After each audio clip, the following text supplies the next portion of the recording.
بعد 2 سال کار توی یوتیوب و ساختن ویدیو گفتم دیگه وقتشه که تجهیزات رو نشونتون بدم، هرچند که اینا رو دونه دونه هم موقعی که خریدم ویدیوشو همون موقع براتون گذاشتم، آنباکس کردم، بررسی کردم، ولی هم میخوام بهتون نشون بدم از چه چیزایی دارم استفاده میکنم الان. همین که نظر شخصیمو بهتون بگم که آقا ازش راضی هستم، شما بخرید نخرید و از این داستانا. خب بچه‌ها، این نمایی که دارید میبینید از استودیوی کوچیک منه که توی این استودیو که همون اتاق خوابم میشه دارم واسهتون ویدیو میسازم. دونه دونه میخوام بهتون نشون بدم چیزایی که برای اتاقم گرفتم. خب بچه‌ها، یکی از چیزایی که برای ضبط ویدیو خیلی مهمه نورپردازیه. من چون که اتاقم خیلی پنجره‌اش بزرگه، همینجوری که میبینی خیلی نور میخورد توی اتاقم، یعنی توی روز عملا نمیتونستم ویدیو ضبط کنم. بعد دیگه کلی گشتم که آقا چه پرده‌ای بخرم و اینا، به این مدل پرده رسیدم. ببینید این کلا 100% نور رو فیلتر میکنه، هیچ نوری ازش رد نمیشه. بعد میریم سراغ صندلی که من دارم استفاده میکنم صندلی دیکس ریسر سری کینگه.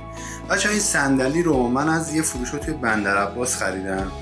بعد اون موقع که دنبال این صندلی میگشتم فهمیدم که آقا صندلی گیمینگ، بذاری خودم نشون بدم، فهمیدم که صندلی‌های گیمینگ یه چیزی که باید خیلی بهش توجه کنید اینه که قدتون چقدر، وزنتون هم خیلی مهمه.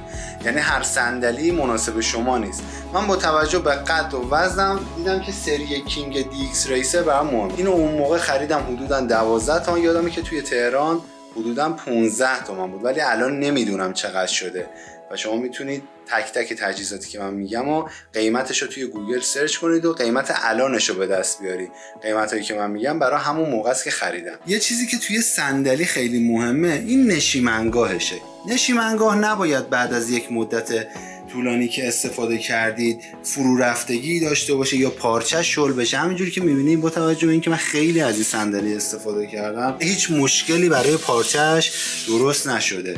همینجور استراحتگاهی که براش گذاشتنم همینطوریه، ببینید هیچ چیزی نشده. ویدیوش هم که قبلا گذاشتم تو کانال میتونید برید کامل ببینید، ولی دستگیری‌هاش هم توی 4 جهت بالا پایین میشه. ببینید عقب جلو میشه، بالا پایین میشه، بعد دیگه از اینوری هم میچرخه و چپ و راست هم میشه. یه اهرم اینجا داره، چپ و راست میشه راحتی. بعد صندلی بریم سراغ اصل کاری. بچه‌ها اصل کاری چیه؟ اصل کاری سیستمیه که گرفتم، قبلا هم ویدیوشو به صورت ولاگ براتون گذاشتم، بهتون پیشنهاد میکنم حتما ببینید ویدیو رو، لینکشو براتون میذارم.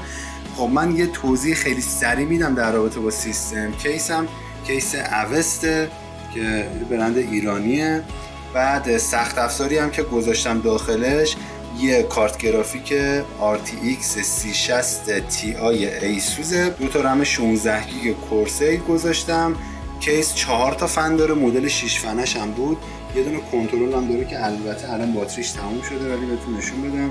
با این میتونید رنگ RGB هاش و مودهای مختلفش رو تنظیم کنید. سوای اون این دکمه هم همین کارو میکنه که اینم بزنید ببینید این داستانش عوض میشه. CPU هم کورای 5 12400. یه چیزی که توی این کیس تو مخ منه این فنشه، فنش کول مستره، اوکیه، یعنی لحاظ کارایی کارمند راه میندازه، ولی این نوری که داره خیلی تو مخه. ببینید اصلا این سفیدش خیلی زیاده. من دوست داشتم نور کیسی نور لایت یواش اوکی باشه، تم تیره داشته باشه، ولی این گند زده تو همش. حافظش هم که یه دونه 256 SSD M2 گذاشتم روش، برند سامسونگ. یه هارد 1 ترابایت وسترن دیجیتال، فکر میکنم بلو بود که گذاشتم. حالا توی اون ویدیو ولاگ اگه برید کامل اونجا اطلاعاتو بهتون دادم. چیز بعدی که میخوام بهتون نشون بدم این هدست دوست داشتنی پالس تیریدیه. این هدست خیلی خوبه، یعنی اگه دنبال یه هدست گیمینگ هستید بهتون حتما پیشنهاد میکنم اینو، چون نسبت به قیمت مناسبی که داره کارایی و کیفیت خیلی خوبی هم داره. استراحتگاه سرش هم خیلی خوبه، متناسب با کلتون خودش تنظیم میشه. بعد دیگه برای بازی کردن که عالیه، برای فیلم دیدن هم خیلی خوبه. صدای تیریدی بهتون میده، صدای 7 کانال هم بهتون میده که قشنگ تجربه خفن از بازی داشته باشید. یه دانگل هم داره که اینو اگه به پلی استیشن بزنی که خودش اتوماتیک شناسایی میکنه، همه قابلیتاش کار میکنه. روی پی سی هم همینطور میتونید از همه قابلیتاش استفاده کنید. ولی برای ایکس باکس قابلیتاش همه کار نمیکنه. این آداپتور کوچیکی که اینجا میبینید برای دوربینمه. اینو باتریشو میذارم شارژ میکنم. دوربینم چیه بچه‌ها؟ دوربینی که دارم استفاده میکنم دوربین سونی زد ویوان، خیلی دوربین خوبیه. همین الان دارم از این فیلم میگیرم، باهاش دارم صدامم ضبط میکنم چون میکروفون یقه الان ندارم. بعد درباره این دوربین یه چیزی که بخوام بهتون بگم که اذیتم داره میکنه، باتری ضعیفشه. برای همین شما اگه دوربین سونی زد ویوان میخرید حتما یه باتری یدک براش بگیرید. یه دونه از این آداپتور شارژ هم براش تهیه کنید که همیشه باهاتون باشه. این به پاور بانک هم وصل میشه. ولی دوربین سونی زد ویوان باتری اصلیش دیگه تو بازار نیست متاسفانه، پس شما باید برید باتری فیک رو بخرید. قیمتش هم بین 200 تومن تا 700 تومن دارن فروشنده‌های مختلف میدن، ولی انتظار باتری اصلی رو اصلا ازش نداشته باشید.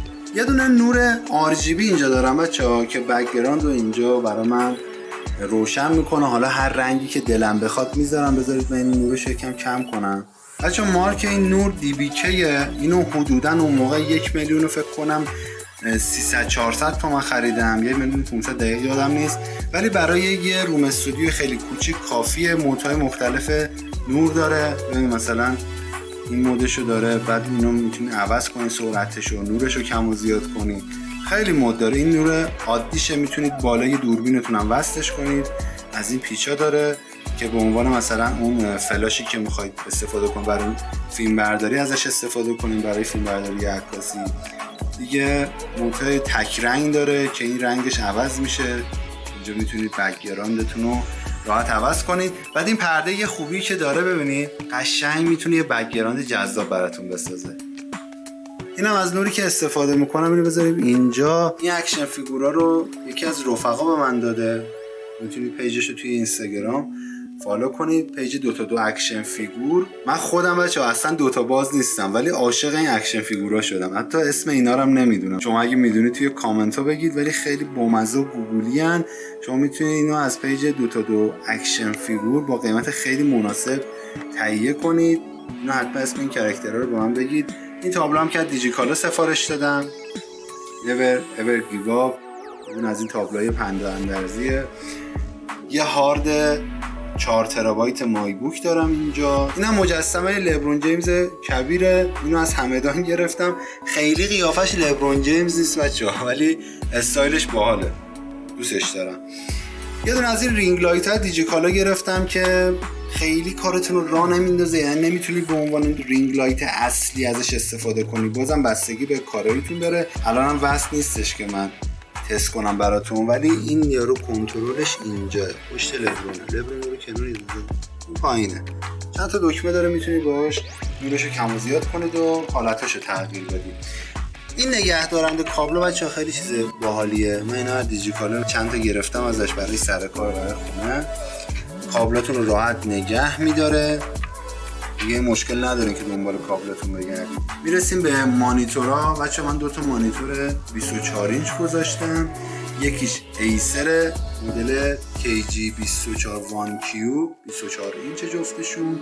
یه دونش هم سامسونگه که این سامسونگ دیگه تولید نمیشه. این مارکش حالا اگه خیلی دوست داری مارکش هم ببینید. این هم 24 اینچه.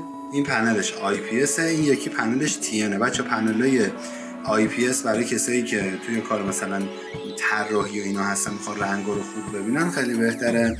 پنلای TN برای بازی بهتره. بعد این 144 هرتزیه، این هم 60 هرتزیه. این ایسر به درد گیم هم میخوره. قیمتش هم خیلی مناسب بود اون موقع. حدوداً 5 تومن اینطوره گرفتم کیسو. من کلا کیسمو با مانیتوره رو گرفتم 50 تومن. حالا دیگه الان نمیدونم، الان باید بریم دونه قطعاتشو بزنیم و قیمتشو بگیریم. میرسیم به بخش صدا. بچه‌ها من صدا رو با میکروفون آدیو تکنیکا AT2020 ضبط میکنم. خب این میکروفونم اون موقع قیمتش 2 خورده بود، ولی نسبت به قیمتش خیلی کیفیت خوبی بود. اگه دنبال میکروفون کاندنسرید حتما بهتون پیشنهاد میکنم این میکروفون رو. کارت صدا من کارت صدای پریسانس مدل USB 96. این کارت صدا هم قیمت مناسبی داشت اون موقع، یعنی نسبت به برندهای دیگه قیمتش مناسب بود. واقعا هم از جفتشون راضیم. برای ضبط ویدیو اینا کارتون رو کاملا راه میندازه. با این میکروفون قبلا خواننده ها موزیک هم ضبط میکردن. اینو میگم که در جریان باشید. یه دونه سه‌پایه هم براش همون موقع گرفتم. بچه‌ها این سه‌پایه حتما حواستون باشه، سه‌پایه رو یه چیز خوب بخرید، یه چیزی بخرید که وزن خود سه‌پایه سنگین باشه، چون اینجوری اگه وزنش سنگین نباشه یه مشکلی که بهش برمیخوره اینه که میفته دیگه، هی کج میشه، اعصابتون خورد میشه. پس سه‌پایه هم تنها نکته‌ای که باید راجبش رعایت کنید اینه که تعادل داشته باشه. خب میکروفونو بذاریم کنار. بچه‌ها اینم یه دونه زیرپایه، زیرم بهتون نشون بدم. من اینجا یه دونه سرایی وصل کردم، بعد دیگه خیلی سعی کردم که سیما تو دست و پا نباشه چون خیلی تو مخمه. یه دونه دیگه سرایی اونجا گذاشتم، یه دونه سرایی اینجا گذاشتم پشت این مودم فیبر نوری. نه مودم فیبر نوریمه. بچه‌ها یه بهتون نشون بدم. اینجا دیوار رو سوراخ کردیم که کابل فیبر نوری رو بریم تو اتاق. حتما بهتون پیشنهاد میکنم ویدیوی اینترنت فیبر نوری رو ببینید اگه میخواید اینترنت تهیه کنید.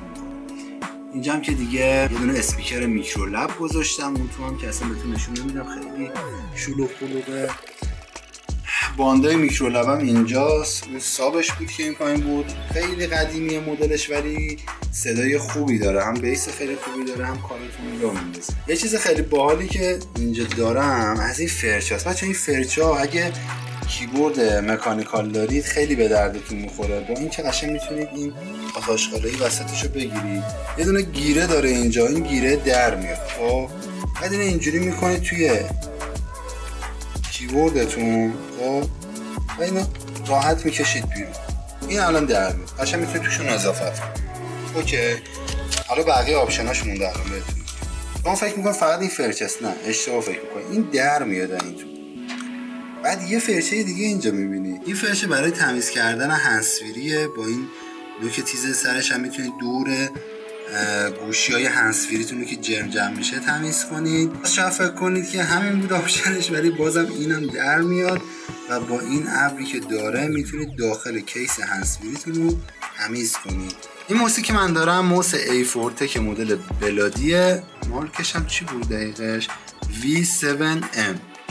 این موس رو من حدوداً 6-7 سال پیش خریدم، الان نمیدونم این مدل هست یا نه، ولی به شدت ازش راضیم. حالا سوای این که حالا اینجا یه ذره مثلا کثیف شده و خط و اینو افتاده که طبیعیه چون منم خیلی باش خوب کار نکردم، ولی هم موس خیلی خوش دستیه برای کسایی که دستشون بزرگه مثلا من خوبه. همین که قابلیت گیمینگ هم داره، یه برنامه داره که روی ویندوز نصبش میکنید، بعد با اینا میتونید شخصی سازی کنید، مثلا برای بازی مختلف خودش برنامه‌های پیش‌فرض داره، کانتر نمیدونم پابجیه، برای بازی مختلف پروفایل داره. بعد میتونید اینو تنظیم کنید که مثلا این دکمه رو میزنی چه اتفاقی میفته، این دکمه رو میزنی چه اتفاقی میفته. دو تا دکمه این بغلش داره. در کل خیلی موس خوبیه. کابلش هم کابل خفنیه، یعنی نگران قطع شدن و ایناش اصلا نباشید، خیلی کابل با کیفیتی داره. کیبوردم هم ریزر بلک ویدو ویتریه، خیلی ازش راضیم بچه‌ها. بدنش فلزیه، خیلی کیبورد سنگینیه، یعنی وقتی دستتون میگیرید این کیبوردو قشنگ بهتون میگه که آقا من یه جنس با کیفیتم. RGB هایی که داره کاملا با برنامه‌ای که داره شخصی سازی میشه. حالا اگه دوست داشتید بعداً ویدیوشو میسازم، آموزششو بهتون میدم که یکم قلق داره که چجوری این RGB ها رو تنظیم کنید. مثلا چه میدونم من الان اینو تنظیم کردم که کلیک میکنم ببینید یه موجی توش ایجاد میشه. بعد اینا رو اومدم توی حالتهای مختلف گذاشتم. اگه تم RGB این چند تا دکمه رو ببینید با اینا فرق داره، اینا رنگشون ثابته. این کیبورد یه دونه استراحتگاه دست داره، چیزی که برای من خیلی مهم بود، ولی استراحتگاهش مگنتی بود. یه دکمه کم و زیاد کردن داره، یه غلطک اینجا داره که باش صدا رو کم و زیاد میکنید. با این دکمه میتونید پلی رو پاس کنید. اینجا یه دستگاه بخوره که اینو میذارم شبا قشنگ فاز لاکچریا رو بهم بده. این هم دیجیکالا خریدم. دستگاه بخورش هم بچه‌ها واقعا خوبه، یعنی نسبت به قیمتی که داره باز خیلی بخور باحالی میده. این پنل آکوستیک هم باز از دیجیکالا گرفتم، اینا خوبه، بدک نیست، کارتون را میندازه. یه دونه هم پایه مانیتوره، اینم باز از دیجیکالا سفارش دادم. این البته به این بلندی نیستش، من اینو از یه پایه دیگه دقیقا مثل این بود دو تا از اونو آوردم چسبوندم به این پازل میمونه، این لگو ها میمونه، قشنگ میتونید بذارید. اگه چه میدونم یکی دیگه هم بود میتونستم بذارم بیاد بالاتر، ولی من تا جایی آوردم که این دو تا پایه همسط باشن و این مانیتور یه جورایی با هم همسط باشه. آخرین چیزی که میخوام بهتون نشون بدم رینگ لایتی که دارم استفاده میکنم. به شدت از این رینگ لایت راضیم. برای یه اتاق حدودا مثلا 12 متری اوکیه. برای یه استودیو کوچیک کامل جواب میده. من تمام نور ویدیومو دارم از این تامین میکنم. کنترل داره، کنترلش هم بذار بهتون نشون بدم. این کنترلشه، مودهای مختلفش رو میتونید باش تنظیم کنید. مثلا بگید نورش آفتابی باشه، مهتابی باشه، شدتش رو کم و زیاد کنید. سوای اون کنترل میتونید از اینجا با این دکمه‌های تاچی که گذاشتم باز اون تغییرات رو انجام بدید. اینجا هم میتونید مثلا اگه دوربینی دارید بس کنید این پایه ها بذارید، موبایلتون رو بذارید وسطش، کارهای تولید محتواتون رو انجام بدید. آداپتورش هم میخوره به این. مدلش هم YQ320A. یه سپایه هم دوباره مخصوص این گرفتم، برای رینگ لایت گرفتم. این سپایه خیلی محکمیه، ارتفاعش هم کم و زیاد. شما اگه اولین ویدیوهای منو دیده باشی میبینی که چقدر کیفیت دوربینم اون موقع بد، چون اون موقعی که دوربین سونی Z1 نداشتم که. بچه‌ها این دوربین وبکم ریزره. چرا میگم دوربین؟ این وبکم ریزره که من حدوداً 20-25 تا شاید 30 تا ویدیو با این وبکم ضبط کردم. کیفیتش 1080 فول اچ دیه. واقعا کارمو راه انداخت، ازش راضی بودم. و اینکه یه رینگ لایت هم اینجا داره، اینو به چرخون روشن میشه، الان وصل نیست. بچه اگه از این ویدیو لذت بردی حتما ویدیو رو لایک کنید که به افراد بیشتری توی یوتیوب نشون داده بشه. دمتون گرم که تا آخر با من بودین. تا یه ویدیوی دیگه